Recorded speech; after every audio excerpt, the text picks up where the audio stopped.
Times of Swaraj में आप सबका स्वागत है और मैं हूं संतोष सिंह। और आज हम टाइम्स ऑफ स्वराज में बात कर रहे हैं कि लुटियन जोन से जो खबर आ रही है, वाकई में उस खबर पर नीतीश ने अगर मोहर लगा दी है तो समझिए कि गैंग ऑफ लाला पे इससे बड़ा सर्जिकल स्ट्राइक और कुछ भी नहीं हो सकता है। जी हाँ, नीतीश कुमार ने अगर अमृतलाल मीणा पर भरोसा जताया है तो समझिए कि उस युग के समापन का शंखनाद है, जिस युग की वजह से पूरी आईएएस लॉबी कई भागों में बढ़ चुका था।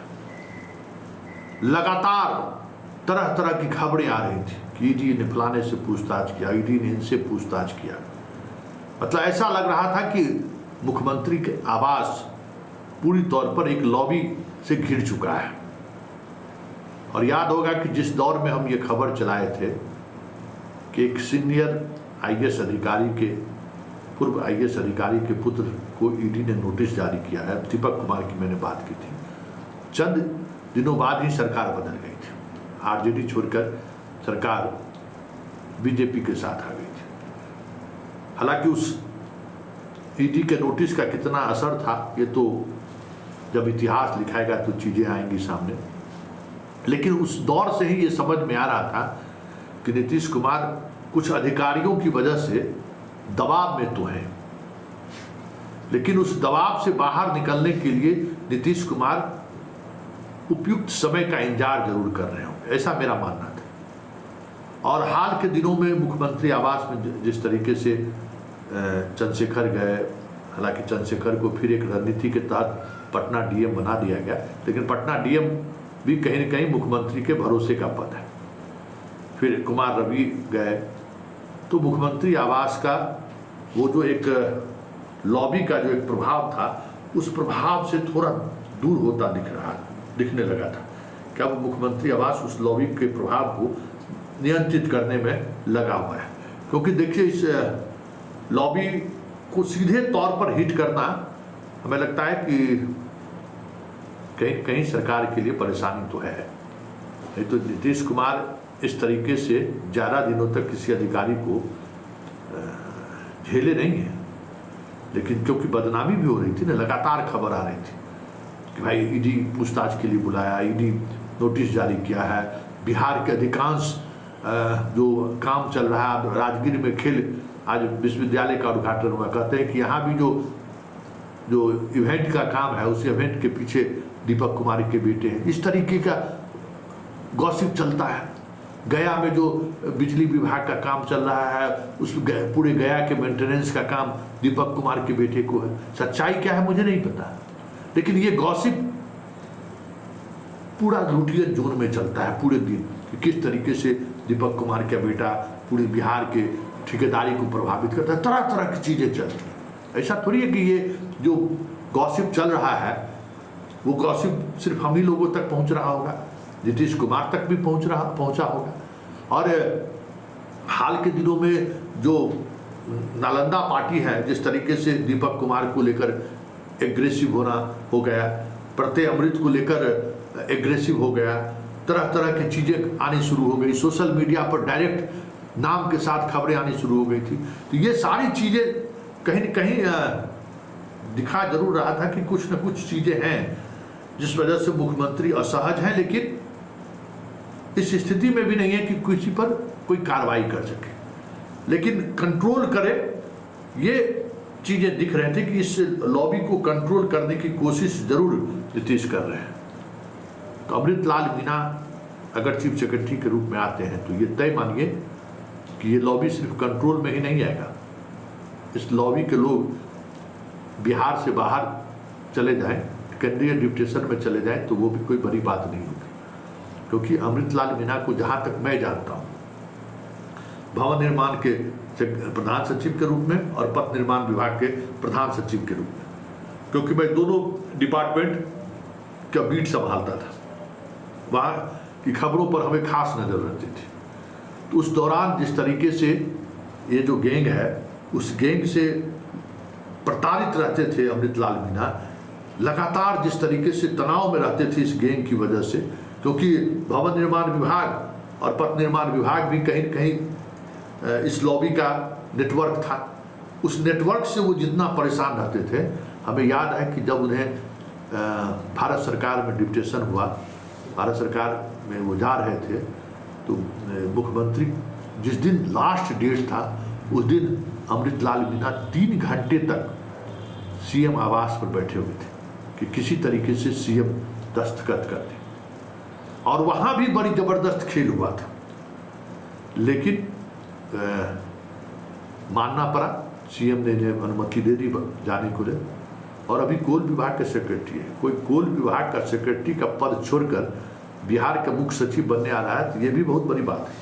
क्योंकि हाल के दिनों में जो भी मुख्य सचिव यहाँ बने हैं उनको चलने नहीं दिया गया है।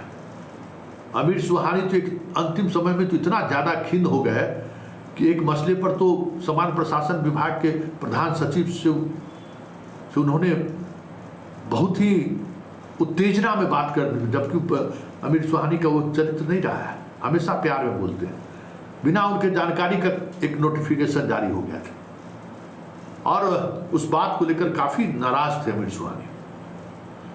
ब्रजेश मल्होत्रा को तो कोई बात ही नहीं है, इसमें तो कोई है ही नहीं। विवेक सिंह भी उस दौर से अपने आप को बाहर इसलिए कर दिए कि भाई बंद तो जाइएगा, लेकिन जो चलेगा वो दीपक कुमार जो कहेंगे वही चलेगा।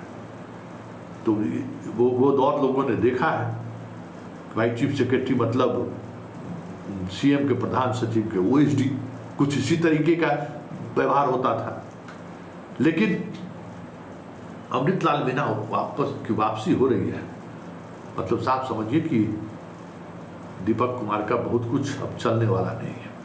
और अमृतलाल मीणा कमजोर पदाधिकारी भी नहीं है, ये भी समझ लीजिए। पदाधिकारी स्टैंड लेने वाले पदाधिकारी हैं, और जो पदाधिकारी रघुवंश प्रसाद सिंह के साथ 5 साल रह जाए तो आप समझ सकते हैं कि उस पदाधिकारी में कुछ न कुछ खास तो रहा होगा, तभी रघुवंश बाबू पसंद किए होंगे।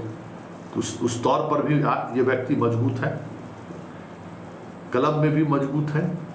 और लॉबी की बात करें तो पूरे प्रशासन में महकमे में सबसे बड़ी लॉबी है तो इन्हीं की लॉबी है।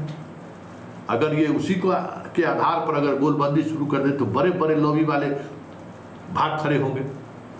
चलिए मान गए हम अपने काका को कि भाई ऑपरेशन करते हैं ये, मतलब ललन बाबू जो कहे थे एक बार गांधी मैदान में कि भाई नीतीश जी का दांत जो है ना पेट में है, वो हम ही जानते हैं और निकालेंगे भी तो हम ही निकालेंगे।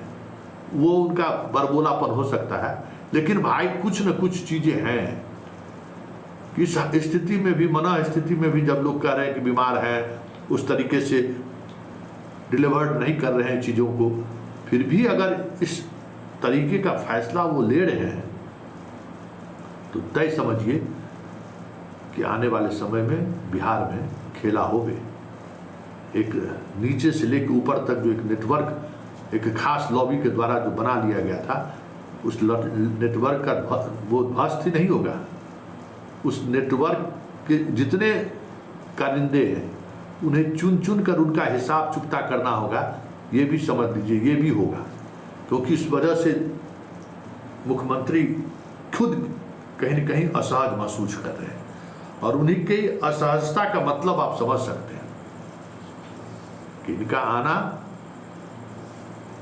बिहार के ब्यूरोक्रेसी पर एक नई तरीके की चीज़ें लेकर सामने आएंगे। और हमें लगता है कि बिहार के पहले ऐसे चीफ सेक्रेटरी होंगे जिनका एक अलग अंदाज भी रहा है, एक अलग लॉबी के भी रहे हैं, और कुछ न कुछ उस नैरेटिव को भी कह सकते हैं कि एक अलग स्वरूप देने की कोशिश होगी पॉलिटिकल पार्टी के द्वारा, मुख्यमंत्री के द्वारा, कि चलिए मैंने तो एक दलित को चीफ सेक्रेटरी बना दिया।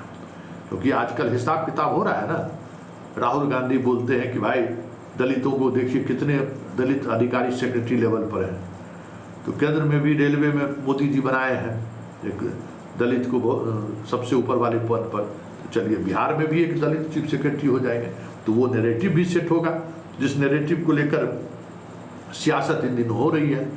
मतलब अगर ये फैसला होता है तो नीतीश एक तीर से दो निशाने साध लेंगे, दलित पॉलिटिक्स को भी और लाला लॉबी को भी। देखिए आगे आगे होता है क्या, लेकिन इतना तय मानिए अभी बहुत खेला होना बाकी है, और उस खेला ऐसा होगा जिसका अंदाजा शायद बहुत सारे लोगों को नहीं होगा। कुछ मंत्री जी भी हैं, उनका भी नींद हराम हो गया होगा, क्योंकि मीना जी से उस मंत्री का भी 36 का आंकड़ा रहा है, और इन दिनों वो मंत्री भी कहीं न कहीं नीतीश के निशाने पर है। इसलिए सिर्फ अमृतलाल मीना का चीफ सेक्रेटरी बनना ही सिर्फ नहीं है, उनके चीफ सेक्रेटरी बनाए जाने के बाद कई तरीके की चीज़ें को नीतीश एक साथ कह सकते हैं कि इलाज कर देंगे, ये भी चीज़ दिख रहा है।